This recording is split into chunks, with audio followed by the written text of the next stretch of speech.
of all these trillions of galaxies, trillions of planets that we've talked about, all the stuff we can see, all the stuff we can sense, all that stuff, as immense as it is, only makes up 5% of the universe, right? 95% of the universe is something we don't understand at all. And a massive transformative purpose is what you're telling the world. It's like, this is who I am. This is what I'm going to do. This is the dent I'm going to make in the universe. Welcome to Moonshots and Mindsets. We're about to enter a 90-minute conversation with an extraordinary astrophysicist, Dr. Amber Straughn, who is one of the deputies at the James Webb Space Telescope. This is the telescope launched that's 100 times more powerful than Hubble, a $10 billion mission that took 25 years from inception to launch and has shocked the world with its data. With Amber's work, we're going to talk about everything from gigantic black holes at the center of every universe, whether alien life form is ubiquitous out there every place, or whether the human race is on its own. We're going to talk about the discoveries that have been made. We've seen further back in time than ever before, 13.8 billion. We've seen more galaxies out there than we can imagine, brighter and more numerous. We're going to talk about the other images that have come from Hubble and the future telescopes. In fact, one of the most interesting is going to be the Habitable Worlds Telescope that's going to be looking for life on planets around other star systems, exoplanets. So join me for one of the most extraordinary conversations I've had yet on Moonshots and Mindsets with Dr. Amber Straughn, and get ready to have the child inside you just explode with awe and excitement. Hi everybody, Peter Diamandis here. Welcome to Moonshots and Mindsets. I am here as a 9-year-old kid about to have an extraordinary conversation with Amber Straughn. Amber, I've introduced you already. I'm so excited. You know, we first met at an X Prize event in which you just wowed the audience. And I was like, I want to get your message and everything you stand for out to the world. Good morning. Welcome. Thank you so much for having me. Yeah, it's a fun time in space right now, I'll just say. Yeah, no, it is, between, Starship about to launch and our missions back to the moon. But I think the James Webb Space Telescope, JWST, has captured the world's imagination. And we're going to dive into, I think, for me, what you find exciting. Like, I wake up every morning and the first 15 minutes I'm catching up on science news. I don't watch CNN or Fox or any of that stuff. I dial in, and there's always a what's new in the universe type of, and that's awesome. Are you having like the time of your life right now? Absolutely.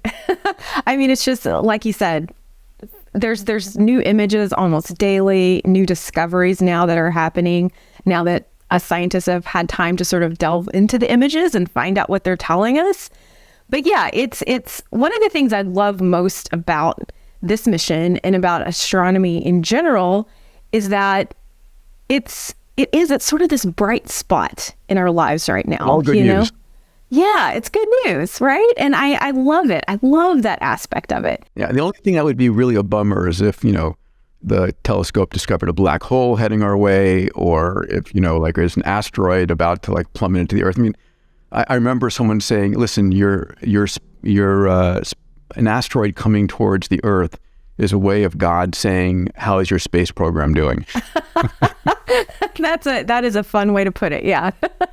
Oh my God. And we'll talk about black holes. We'll talk about all of these things in this conversation. And I'm going to speak to you about alien life in the universe, because we've had that conversation and I want to share it. So let's take a second and actually describe what is the James Webb Space Telescope, because it's an extraordinary piece of technology. You want to talk a little about the history and about, describe what makes this thing so significant? Sure. Well, just a little personal aside. I've been working on this mission at NASA since I've been at NASA for almost 15 years now. And so just to give a sense of scale of how big this mission is, not in terms of, well, also in addition to in terms of the physical size of the mission, but it's been going on for so long, for well over 20 years. We've been building this telescope, and for even longer than that, we've been conceptualizing what it would do and how to build it in order to do what we wanted it to do. And so the JWST is the biggest, most complex, and most powerful telescope that NASA has ever sent to space. And to build something that big and complex and incredible, it really has taken the collective effort of tens of thousands of people over almost 3 decades in order to bring this telescope to space. And it's personally, to me, just been the most incredible thing I ever could have thought about working on in terms of astronomy. And we're so happy that it is up there and it's doing great things. It is. I mean, like I looked at the dates. It was conceived of in 1996 and launched in 2021. So it's a 25-year moonshot. I'm going to call this one a moonshot. Is that fair enough? That's fair. Yeah. And I have to ask the question, were there like significant moments of doubt along the way? Oh, absolutely. Yeah. There were several of those. And, I think, and they happened, of course, even long before I was on the mission myself. But just dreaming about building a telescope this big, when engineers first started thinking about how to build it, we didn't have the requisite technologies in order to actually build it when we got started. Engineers had to invent 10 brand new technologies just to make the telescope a reality. And when you're doing something that big and transformative, of course, there are going to be points along the way where you encounter major doubts, major setbacks. It's thankfully well in the past, but, Congress canceled the mission at one point. And so talk about a setback. Thankfully, we the astronomical community and really the public in general, stepped in and said, this is something we think is worth doing. And there was some, reformulation at NASA, and we convinced our funders that we could actually do this. And there were several points in the mission where things were, and it's reality. Dire. Yeah, I mean, over budget, over schedule, all the things that tend to plague these big, giant missions. This episode is brought to you by Levels. One of the most important things that I do to try and maintain my peak vitality and longevity is to monitor my blood glucose. More importantly, the foods that I eat and how they peak the glucose levels in my blood. Now, glucose is the fuel that powers your brain. It's really important. High, prolonged levels of glucose, what's called hyperglycemia, leads to everything from heart disease to Alzheimer's to sexual dysfunction to diabetes, and it's not good. The challenge is all of us are different. All of us respond to different foods in different ways. Like for me, if I eat bananas, it spikes my blood glucose. If I eat grapes, it doesn't. If I eat bread by itself, I get this prolonged spike in my blood glucose levels. But if I dip that bread in olive oil, it blunts it. And these are things that I've learned from wearing a continuous glucose monitor and using the Levels app. So Levels is a company that helps you in analyzing what's going on in your body. It's continuous monitoring 24/7. I wear it all the time. It really helps me to stay on top of the food I eat, remain conscious of the food that I eat, and to understand which foods affect me based upon my physiology and my genetics. On this podcast, I only recommend products and services that I use not only for myself, but my friends and my family, that I think are high quality and safe and really impact a person's life. So check it out, levels.link/Peter.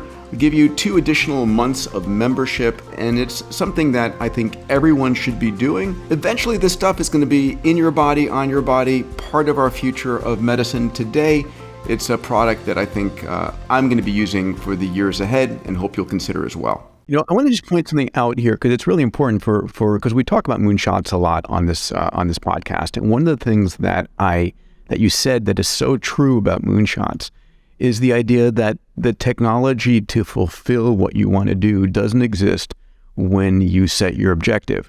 And because if it existed, it would be easy. but inventing it along the way and setting something that is, by all standards, huge, crazy, scares you, but is not it's within the realm of the laws of physics. So let's start with that. Yeah. So that's crazy. I mean, the other thing I remember when JWST announced it was going to go up on an Ariane 5, right? So this is the Europeans' largest launch vehicle with the largest fairing.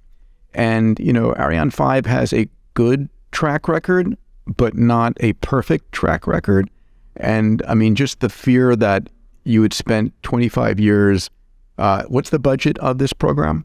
10 billion US, and then contributions. 25 years, 10 billion, and everything is riding on a single launch that has I don't know what the number was, 4% chance of not succeeding. That's got to be nerve-wracking. Absolutely. I mean, and space is nerve-wracking, right? Space is hard. Like every time we put something in space, we put it on top of a stack of explosives. That's the only way to get to space. And so it definitely, that moment of launch is for sure, I think for anyone that's ever worked on space programs, is a very scary moment. But like you said, the Ariane 5 has a good record and it performed spectacularly. The rocket itself, the launch itself was so efficient, Peter, that we expect this telescope to have, it has propellant for over 20 years. Wow. Yeah. So explain that a second, because the life cycle of these, of spacecraft isn't necessarily decided by how long the electronics live and so forth. It's how long it can point and how long it can remain in the right orbit, which is how much gas does it have on board? Mm-hmm. Exactly. And that was a major consideration for this telescope. And of course, you have these very constrained mass margins where you have to build a spacecraft to fit within, a certain mass. And then whatever extra you have at the end, you pack on more fuel to be able to keep it into orbit longer. And your listeners probably know this, but of course, JWST is 1 million miles away.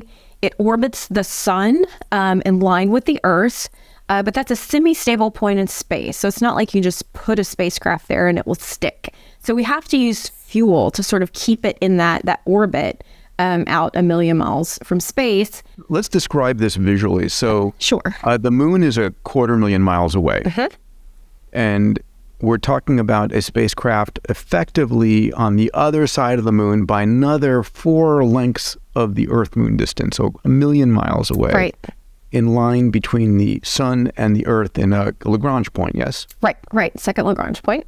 Amazing. Yeah. And why there? So we put the telescope there mainly because in addition to being big, this telescope also had to be very, very cold. And the reason for that is the telescope observes the universe in infrared light. So you think about most of the images from Hubble that we see are visible light that your eyes see.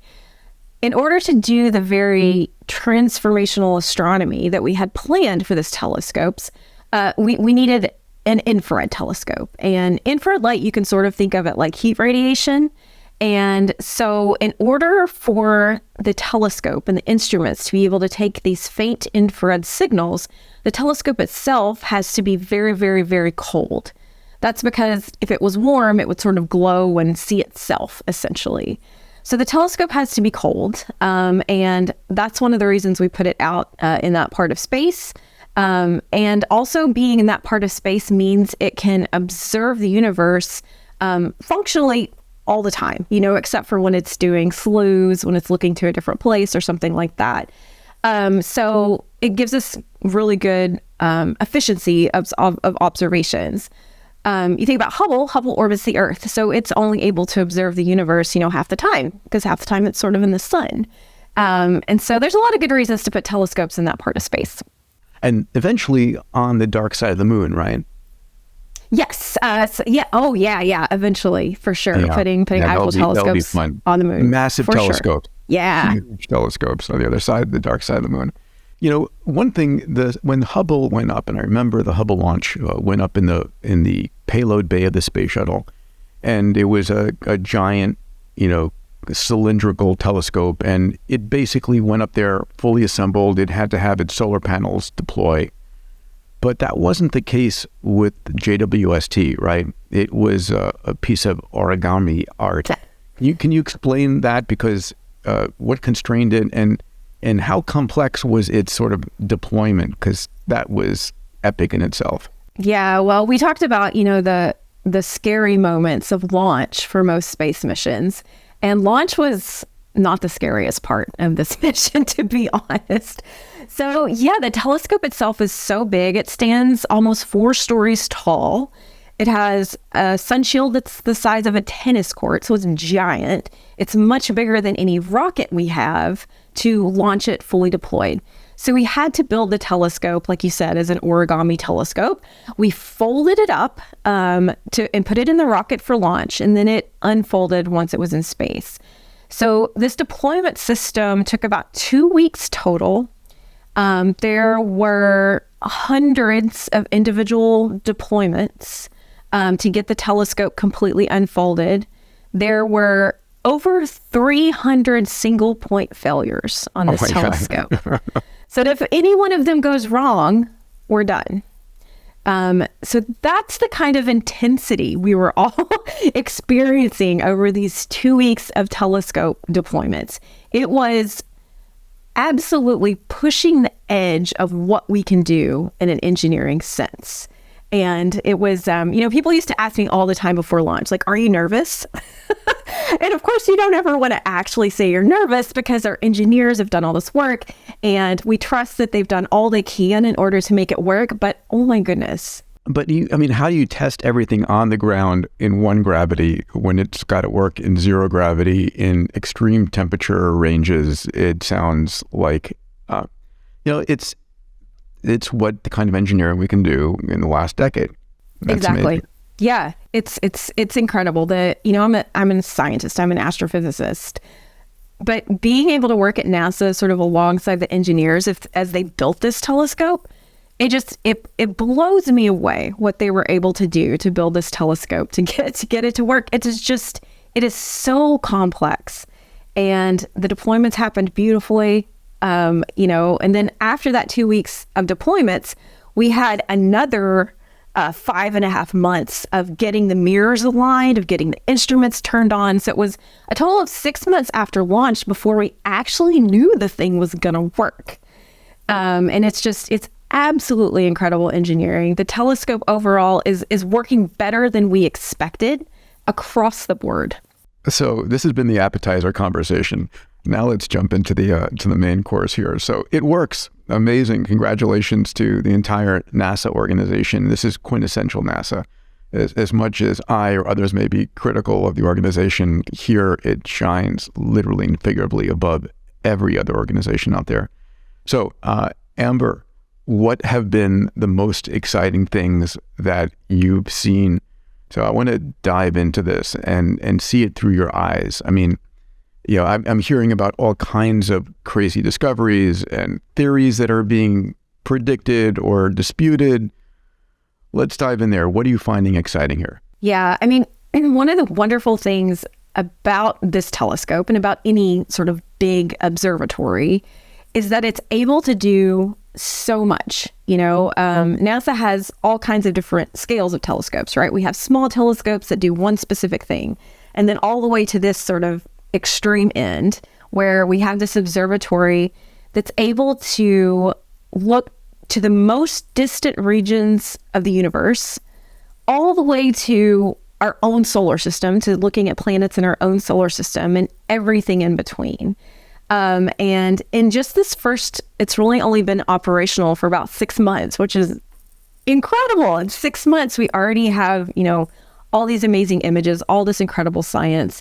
And yeah, we could talk for hours about the discovery, but if I'm going to pick one to delve into a little bit, for me, it would be the discovery of these very distant galaxies So I study galaxies and black holes, so that's my specialty. So I'll admit I will have a little bit of a bias here. But one of the fundamental primary things that this telescope was designed to do was to be able to look back in time and see the very first epoch of galaxies that were born after the Big Bang. So we're talking about looking back in time over 13.5 billion years. So the universe is, we think, about 13.8 billion years old. But there's this whole part of the early universe that we've never seen, the epoch when galaxies first turned on. And we would never have been able to see them with Hubble, because this is where we get back to infrared light and why infrared light was so important. We needed an infrared telescope to be able to detect these very early galaxies. And, we hoped we would see them. It all depended on if our theories were right, sort of fingers crossed.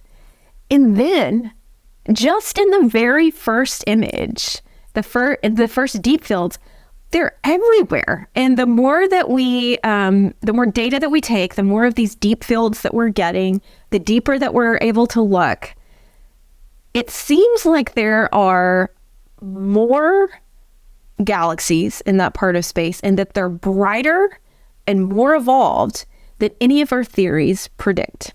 I keep on hearing and seeing sort of stories like, JWST disproves the Big Bang. And I think that's not true. That's not true. Okay, good. That's good. I mean, we got to count on certain things in life, and the Big Bang was one of those things I was counting on existing. Yep. But this is, is this like, the hottest subject for galactic formation? I mean, it's like more and brighter and older. And what does that mean? What's the early theories? What's happening over the coffee, the coffee filters these days? So we don't quite know yet what it means. So that's part of the fun part of science, right? Is that, before JWST, we had theories, simulations and theories of what the early universe was like. And those were built on physics, and they were built on also observations of what the current day universe looks like. So, writing a code that sort of builds the universe for us. And so we had theories of what we thought we should find in that very early epoch. And what we're seeing is, like I said, there's more, they're brighter, they're more well-formed. And so what does it mean? What we don't know yet, but we're trying to think about ways that the early universe could have built galaxies so quickly. And again, this is very, very early on, and with the caveat that I'm an observationalist and not a theorist. Okay. But what we do know is that dark matter has a very critical role in how galaxies evolve. So, of course, dark matter is this unseen stuff in the universe that we know makes up a bulk of the matter in the universe, but we have no idea what it is. We have some theories. We call it dark matter because we don't know what it is. Exactly. Right. When astronomers have this annoying habit of, when we don't know what something is, we label it dark. So we have dark matter, dark energy, and we don't know what it is. But with dark matter at least, we can measure its effects on stuff we know about, like galaxies and stars. And we can get a sense of at least what it's doing, even if we don't know what it is. By its gravitational pull. That's right. So dark matter interacts gravitationally with normal matter. And so by looking at how things like galaxies are behaving, we're able to sort of get a sense of what the dark matter is doing. And so what we know from these kinds of observations is that massive galaxies, all galaxies, are embedded in these what we call dark matter halos. So, you look at an image of a galaxy in any of these deep fields, or think about the image of the Andromeda galaxy. And, that's only about 10% of the mass of all the stuff. So there's this massive halo of dark matter around all galaxies.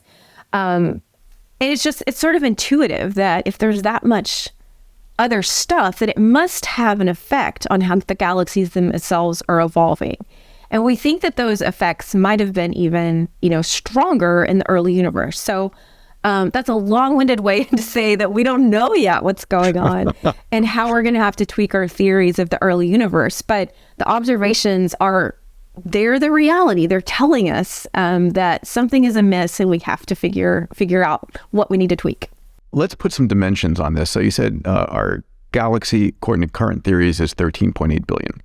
And the numbers that I hear, we have an average galaxy. Let me try these out on you. You tell me where I'm wrong. The average galaxy is 100 billion stars in a galaxy, per galaxy. And the current theory on how many galaxies there are in the universe.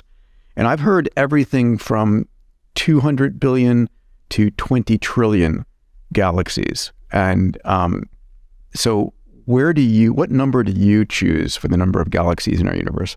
Well, one of the annoying things about us astronomers is a lot of our answers are we don't know for sure. But it's almost certainly somewhere in that range. And the couple 100 billion to 20 trillion. And that is backed up not only by theory, but also by observations. So we take these deep images of the universe. So, my example a year ago or 6 months ago was always think about the Hubble Ultra Deep Field, which is still a great field. A beautiful image. And if you're watching us on YouTube, we'll put it up here. It's just like every dot, every point of light on this, they took Hubble and they pointed it at the darkest point in the sky, right? Is that correct? Right, and every point of light is not a star, it's a galaxy. And God, it's gorgeous. Yeah, it's beautiful. And the original Hubble Deep Field actually came out when I was in high school. And so that was one of the things that I already knew I wanted to be an astronomer, but it was one of the things that was blew my mind. Oh my God, look at all these galaxies. This is what I have to do with my life. But so I always use the Hubble Ultra Deep Field, and it's still a great example. But of course, now we have deep fields with JWST, and it's just galaxies everywhere. But yeah, so we could still take the Hubble Deep Field as an example in this image, which, by the way, is a teeny tiny little piece of sky. It's like if you hold your pinky out at arm's distance, you can cover up the little tiny piece of sky, much less than the size of the full moon on the sky, and 10,000 galaxies, right? And still, we know we're missing galaxies in that view, galaxies that now JWST has been able to see. But you can kind of just do easy statistics, by thinking, okay, there's 10,000 galaxies in that little spot, multiply it by the times you would need to cover the sky. And that's where we sort of get these numbers. I'm a geek. Do you remember from chemistry something called Avogadro's number? Yeah, of course. Yeah, 6.02 times 10 to the 23rd. It's the number of atoms in a mole. And I was playing with the numbers, and if you multiply the number of stars per galaxy times the estimate of the number of galaxies in the universe, you get pretty close to Avogadro's number. It's inside that range. So that's super interesting. It is interesting. I don't know. I'm going to geek out on that for a minute. So yeah, I guess to summarize, there's hundreds of billions of galaxies and perhaps trillions of galaxies. And do you ascribe to the idea that there might be an infinite number of universes too? Sure. Yeah. I think the multiverse theory, it's theory again, and I'm an observer. But yeah, it sort of, it even aesthetically kind of makes sense, to think that our universe is the only one.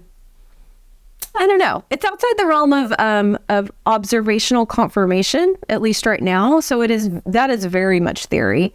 So if you're having a bad day today and you're concerned about something, just think about, a sort of perspective in the universe. It's okay. There's, 20 trillion galaxies out there and, an infinite number of universes. Infinite number of universes, yeah. Oh my God. That's insane. How do you sleep at night? That's, it's one of the things about astronomy is you can really quickly get into the existential dread realm, but I choose to look at it in a positive way. The universe gives me joy. It makes me happy. It fills me with a sense of awe and wonder, which is why I think astronomy is so great. The child, this is the 9-year-old Peter here just having a blast talking to an incredible astronomer. So looking at the earliest galaxies that formed and seeing more of them, brighter. What else has JWST sort of uncovered for us in the first only 6 months of its existence? So we've also been able to, sort of on the complete opposite end of the spectrum, now talking about the nearby universe, we've been able to already do some really incredible exoplanet discoveries. So thinking about planets that orbit other stars. And when we first started thinking about JWST, we didn't even know of confirmed exoplanets, right? We thought they probably were out there, but we hadn't seen them yet. Let's define an exoplanet for folks. Yeah, so an exoplanet is a planet that's orbiting another star outside of our solar system. And yeah, when I was a kid, we didn't even know about them. But now we know that they're everywhere. And this has also been a revolution in astronomy, really just within the last decade, thanks to telescopes like the Kepler, the TESS telescope. It's an absolute paradigm shift in our understanding that our Milky Way galaxy is literally teeming with planets. Like if you go outside tonight and point up at a random star, almost certainly it has at least one planet orbiting it, probably more. And that's just fascinating. This is fascinating, right? Because I don't know how long ago, Kepler is now 15 years ago, roughly, something like that, right? Something like that. Mm-hmm. And Kepler was the telescope that was looking for planets by occlusion, right? It was looking for what exactly? So the way Kepler and TESS also, they basically look at stars and they watch for a little dip in light of the star. And if that dip in light is very regular, it could be because a planet is orbiting it and is causing its light to go down periodically. And you have to be just in the plane of that star-planet orbit. Right. Locally. Yeah. So right, it has to be perfectly lined up. If it was, face on, you wouldn't see the transit. So yeah, transits is what Kepler and TESS are looking for. And yeah, it's the same thing. It's statistics, by looking at a little patch of sky, looking at the stars, figuring out how many of these transits we see and sort of doing the math that would say, okay, if we see this many, that means this other amount is probably also have planets that are at another angle that we're just not seeing. So our Milky Way galaxy has a couple 100 billion stars and probably trillions of planets. Yes, the Trekkie inside me is like, let's go find them. We'll talk about that in a minute, but that's crazy because it wasn't too long ago that that theory actually had no idea if there were planets out there. Were the 9 planets, depending on if you include Pluto or not? I'm still a fan of Pluto as a planet. Yeah. I don't know about you. Yes, Pluto is a planet. I mean, come on. I have affection for Pluto. I'll say that. Okay. Yeah. Yeah. These dwarf planets. I don't know. I still think of Pluto as a planet. It's got 2 moons, for God's sakes. Yeah. True. Anyway, let's not go there. But interesting how the paradigm changed to maybe planets exist too. Planets are everywhere. Yeah. Right. Absolutely we saw that incredible. as well in an area that you're passionate about, which is black holes. Uh-huh. Right. Because the theory of black holes and did they exist? Do they exist? How many are there? And I guess, is it the theory now that there is a black hole at the center of every galaxy? Is that true? That's true. Yeah. Every massive galaxy, at least, which is pretty much all of the galaxies that we know, has not only a black hole at the center, but a gigantic, supermassive black hole at the center, with the mass of, thousands to many hundreds of millions times the mass of the sun. So these monster black holes exist at the center of every galaxy, including our own Milky Way. Wow. And what about the thing that worries me a little bit, like micro black holes sort of wandering around the universe? Is that a thing? Well, I'll say it doesn't keep me up at night, but yeah, primordial black holes are certainly, also in the realm of theory, that there could have been these sort of microscopic black holes that formed very early in the universe. And because they are so small, they could still be lurking around and wreaking havoc on the universe. We don't have any observations yet to back that up. So like I said, I don't lose a lot of sleep over it, but it's a fun theory. Yeah. What are you doing in the black hole world? What's your area of passion there? So I am interested in these supermassive black holes at the centers of galaxies. So I'm glad that's the one you thought of first. So I'm really interested in how galaxies change over time, and how, we look in the early universe and we see that galaxies look very different than galaxies in the present day nearby universe look. You think of a galaxy and what probably comes to mind is large spiral arms, very organized structure like our Milky Way. And that's what a lot of big galaxies, in the universe today are like. But when we look into the distant past, into the early universe, galaxies are much different. And now we know that, like you said, galaxies have these giant black holes at their centers. So those black holes must have an effect on how the galaxies change, and vice versa. The galaxies have an effect on the black holes.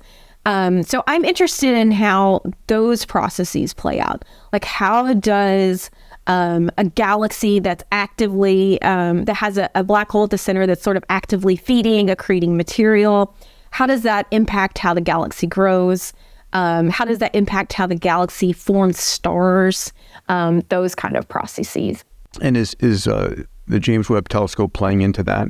Absolutely. In really big ways, actually, because in addition to, searching for these very, very distant, very early galaxies, having this giant telescope that's able to observe the universe in infrared light means that we can study galaxies that are actively forming stars in their earlier stages of formation. So it's sort of the same concept, whereas Hubble was only able to look back so far. With JWST, we're able to push back even further and see these processes playing out earlier in the universe, to help us, again, just sort of put together that picture of how galaxies evolved, over the course of cosmic history. A brief note from our sponsors. Let's talk about sleep. Sleep has become one of my number one longevity priorities in life. Getting 8 deep, uninterrupted hours of sleep is one of the most important things you can do to increase your vitality and energy and increase the health span that you have here on Earth. When I was in medical school years ago, I used to pride myself on how little sleep I could get. It used to be 5.5 hours. Today, I pride myself on how much sleep I can get. And I shoot for 8 hours every single night. Now, usually I'm great at going to sleep. If I'm exhausted, I've worked a hard day, I'm right out. But if I'm having difficulty, and it occurs, I'm having insomnia or my mind's overactive and I need help to get that 8 hours, I turn to a supplement product by Lifeforce called Peak Rest. Now, Peak Rest has been formulated with an extraordinary scientific depth and background.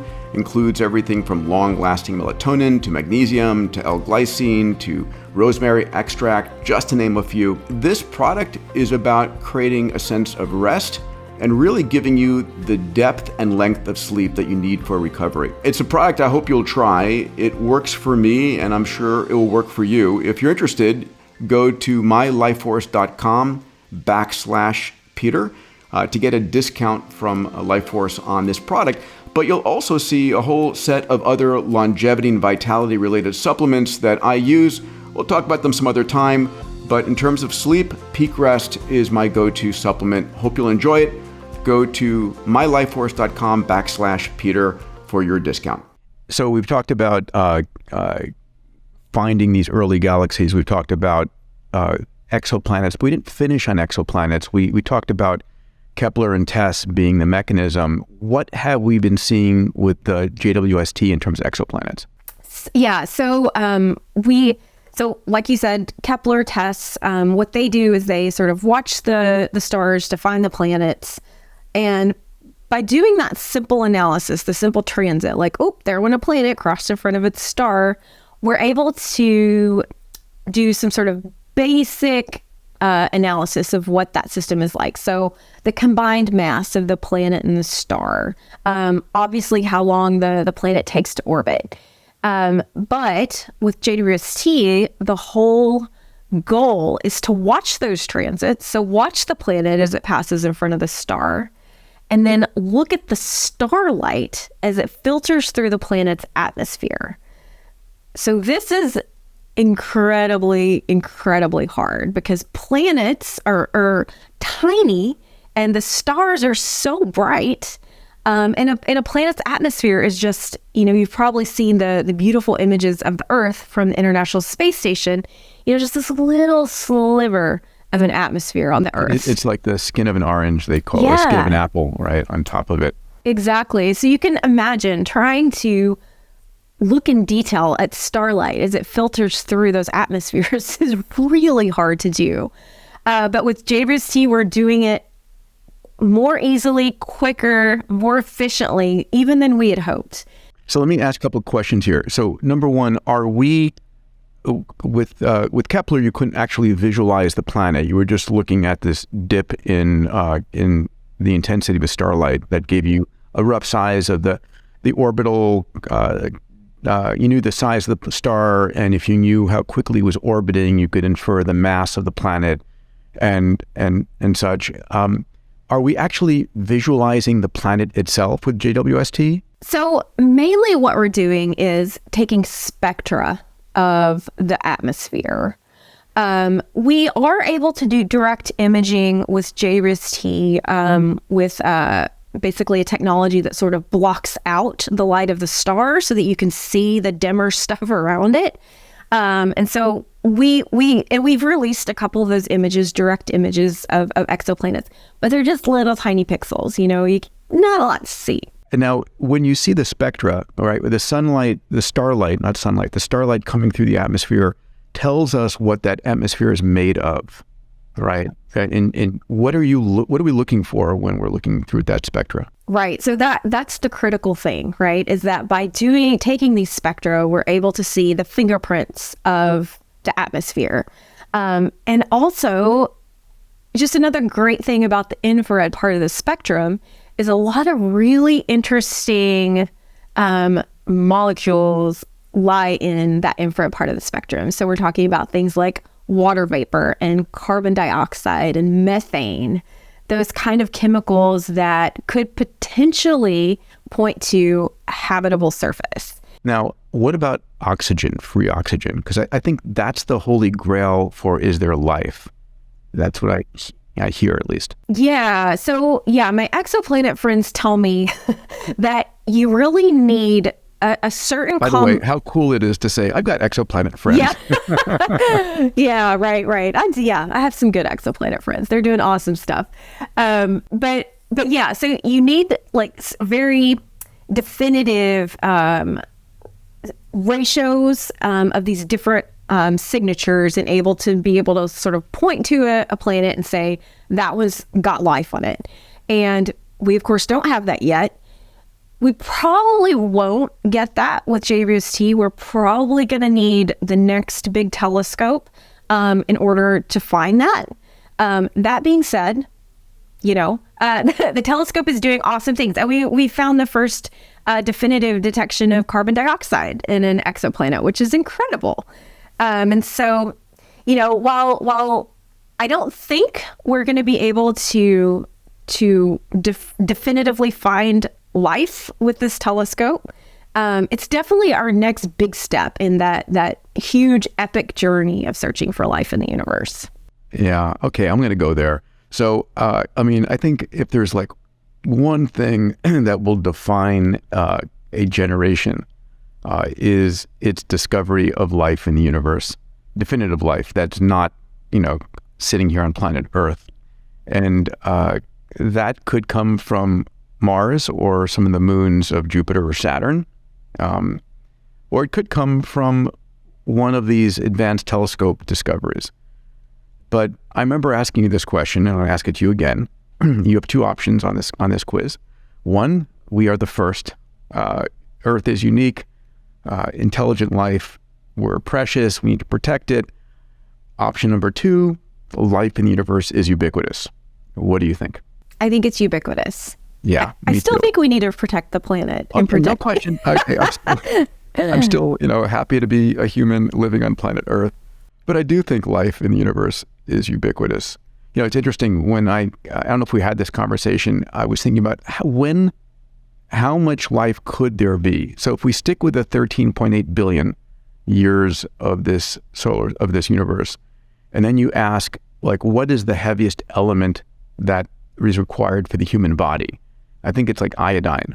And if you ask, when did iodine come into the solar evolution, the life birth of stars, I think it's like 1 billion years after the Big Bang, iodine would have come into existence. And so, okay, let's add like 5 billion years for margin. So what does life look like that's, if you say life could have existed 5 billion years ago, what does it look like compared to us? We can't predict what life will be like 100 years from now, let alone 1 million or 5 billion. Yeah, it's fascinating. It really is to think, we're obviously human-centric. We think about us looking outward for life. But how likely is it that, another life form has already found us? It's incredible to think about it. And I do think it's ubiquitous. I think space is so big. It's sort of preposterous to think that we're the only ones. I mean, we've already touched on it. There's a couple 100 billion stars just in our Milky Way, and there's hundreds of billions of other galaxies, other Milky Ways, essentially, and trillions of stars, again, just within our little home galaxy. Trillions of planets, yeah. Trillions of planets, I meant, yeah. So, yeah, there's got to be others out there. Although the converse to that, of course, is that because space is big, it gives us the possibility, but also because space is big, it makes it very, very hard to detect life. And so I sort of think that, I definitely think there are other life forms out there. I don't know that we would ever make contact with them just because the travel times are so big. It's kind of lonely. Yeah, I get it. I'm still holding out for warp drive, but me too. Yeah, we know so little about the universe and its laws fully. We have some basics that we need to relate to and respect, but I sure am hoping for a lot more.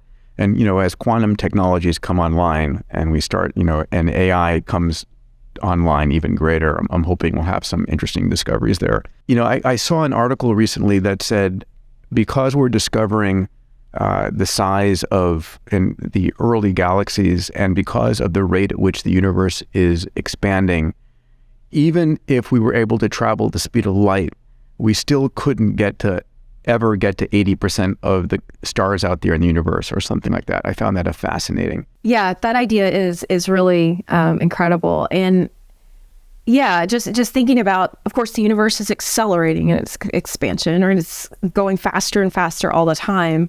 That at some point in the far future, provided humans, make it, there will be a time when looking up at the sky, we wouldn't even be able to see any other galaxies.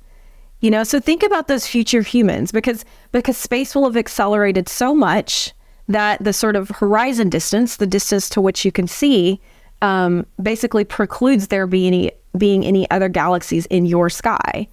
And so those future humans, this is probably going to be after the Earth is already engulfed by the sun. So presumably we would have made it to somewhere more hospitable. Would only think that the Milky Way is all that there is. So looking at it that way, like, what a wonderful time we live in. We live in this particular point in cosmic history when we can know this much about the universe.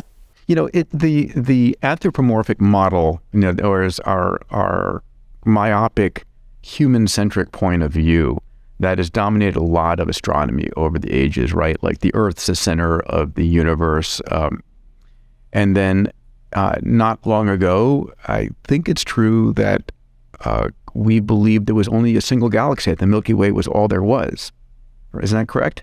Right. I mean, yeah, that's all we had sort of reason to believe until we got telescopes and could see these little fuzzy dots, these little island universes that we discovered. And yeah, that sort of expanded our view. And then, of course, not wondering if planets were unique. So, it's interesting. We have such a our understanding of the fundamentals are constantly being blown away. So I have a theoretical question for you, and I'm wondering if you're game for this. So it's 5 years from now, okay. And headlines around the world are discussing a discovery from the James Webb Space Telescope that is like epic. What would that headline be about? You can give me a couple if you want. Like what? Yeah. I'm going to say, if we're talking epic as in maybe unexpected, but really, transformational, I would say it would be that discovery of, a planet that has a surface that has some life form on it. So I think that when we do, and I believe we will, when we do discover life elsewhere off of our planet, that's going to be, a society changing moment. And the thing about JRST is, if we're really, really lucky, and if one of those planets does exist nearby enough, close enough, and if we're able to observe it for long enough in order to, detect the things we need, I don't think it's out of the realm of possibility. I think it's probably unlikely, but I think that would be the most transformational thing we could discover. Amazing. Any other ones? I mean, like with theories being proven or disproven, and that'd be true. It's like, what could it possibly be? Yeah. So, I mean, another, and it's a little hard to even pin down, but okay. To discover more about the nature of dark matter, dark energy, these big mysteries. It's so wild that we don't know what it is. That we don't know what it is, and that it's almost everything at the same time, right? Of all these trillions of galaxies, trillions of planets that we've talked about, all the stuff we can see, all the stuff we can sense, all that stuff, as immense as it is, only makes up 5% of the universe, right? 95% of the universe is something we don't understand at all. And so to think that we could make some big, revolutionary discovery about the nature of dark matter or dark energy would be incredible. Hey everybody, this is Peter. A quick break from the episode. I'm a firm believer that science and technology and how entrepreneurs can change the world is the only real news out there worth consuming. I don't watch the crisis news network I call CNN or Fox and hear every devastating piece of news on the planet. I spend my time training my neural net, the way I see the world, by looking at the incredible breakthroughs in science and technology, how entrepreneurs are solving the world's grand challenges, what the breakthroughs are in longevity, how exponential technologies are transforming our world. So twice a week, I put out a blog. One blog is looking at the future of longevity, age reversal, biotech, increasing your health span. The other blog looks at exponential technologies, AI, 3D printing, synthetic biology, AR, VR, blockchain. These technologies are transforming what you as an entrepreneur can do. If this is the kind of news you want to learn about and shape your neural nets with, go to Diamandis.com/blog and learn more. Now back to the episode. So I want to go back to the discoveries that we've seen in the first 6 months. And just again, we're 6 months on a 20-year plus roadmap here. And by the way, Hubble is still making discoveries, right? Absolutely. Hubble's still going strong, and it's so awesome to have these two telescopes in space at the same time. Yeah, I'm amazed by that. But by the way, let's take a second to describe the difference between the two. So you said James Webb is infrared mostly, Hubble is visual. The cost budget change, I have actually a comparison chart here. I'm going to use my crib notes here on my exam. $2 billion for Hubble, $10 billion for James Webb.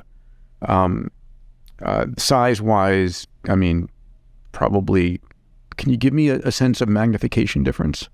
Sure. So, yeah, size-wise, Hubble's sort of the size of a school bus, a little bit bigger, and we've already talked about the size of JRST. magnification wise, it's sort of hard to think about magnification in the sense of like a backyard telescope, but when we're talking power, so it's sort of observing power overall. So when we're thinking about things like efficiency of the detectors, efficiency of the observing, all those things built together or considered together make JWST about 100 times more powerful than Hubble. The resolution of the images is about the same because you get a little bit of a trade-off between wavelength and diameter of the mirror. So that's just physics. But when we're looking at similar wavelengths between the two, you look at the images of Hubble or of JWST and compare it to Hubble, and you can see the difference, right? You can see that it's a much more powerful telescope. So are scientists like battling it out to get access on the Webb telescope? I mean, it's like, are they hand wrestling? Are they bribing? Are they like are queuing up? I mean, how are they getting? Because it must be like the hottest user group out there. It definitely is. And in fact, our proposals to use the telescope were just due last Friday. So I spent the weekend resting. The way it works is that once a year, astronomers from all over the world get together in teams usually and propose their best ideas for using the telescope. Just here's what I want to look at. Here's why it's so important. And then another team of astronomers gets together and reviews the proposals and ranks them. And that it's all dual anonymous. So everything's anonymous. And then the best proposals get awarded time to use the telescope. And one of the awesome things about this telescope data from NASA that I find not a lot of people even realize is that it's all public. Sometimes there are certain cases where the proposer gets a year of proprietary time, a year of exclusive access. But then after that, it goes online. It goes in an archive, and anyone in the world can access it and download it. That's amazing. And I remember years ago, I knew the head of the Viking program back when I was in high school, and Gerald Sofin was his name, and Goddard. Yeah, he was a tremendous mentor for me. And I remember him saying, like, we've looked at a fraction, like less than 1% of all the data that came back from Viking at that time. And it's like, I just think for anybody who is in their hearts an astronomer, being able to get access to that data and then to use generative AI and all of the, the ability to write algorithms to look at it. I mean, the era of the, citizen astronomer could be huge. For sure. And it already is getting there. With all of this data, even with the advanced sort of quantitative analysis techniques, there's all these new, really cutting edge things going on in machine learning with astronomical data, which is really, really cool. But right now, at the end of the day, the human brain is still the best at, for example, picking out patterns. So citizen science is a big thing, and it's going to get even bigger as we have more data coming online. That's amazing. Any other special areas of discovery or any of your favorite images that you want to chat about that came out of in the last 6 months? Oh, there's just so many. It's hard to know where to start. It's gorgeous, right? It's like between stability, stable diffusion, and Dolly 2 and the James Webb telescope. I'm like, it's visualization overload. Yeah, it's awesome. I mean, it's just been such a fun 6 months. One of the really fun parts about my job at NASA is that I review a lot of the material that comes online before it's public. And I've been doing that for years. I review all our news, press releases, all that kind of stuff. And so I was in the queue to get to see the first images before they were released to the public.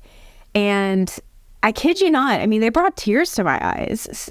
Seeing those images for the first time was just it was overwhelming in a lot of ways, particularly the Carina, the image of the Carina Nebula. Okay, and we'll show that for folks watching, but describe it to us. So the Carina Nebula is this image of basically a stellar nursery.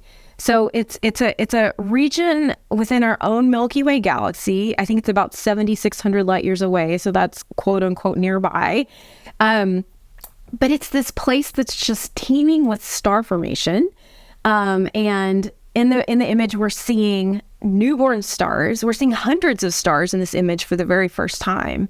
But the thing to me that's so visually striking about it is it looks almost like a mountain, almost like, something you would expect to encounter on Earth. It's this beautiful orangish nebulosity with blue, the blue background of space above it. It turns out that in this image, there are these giant newborn stars up above, like out of the view of the image, but that their radiation and stellar winds are sort of pressing down on this gaseous material. And you can see it, like you can see almost that that's what's happening in this beautiful image.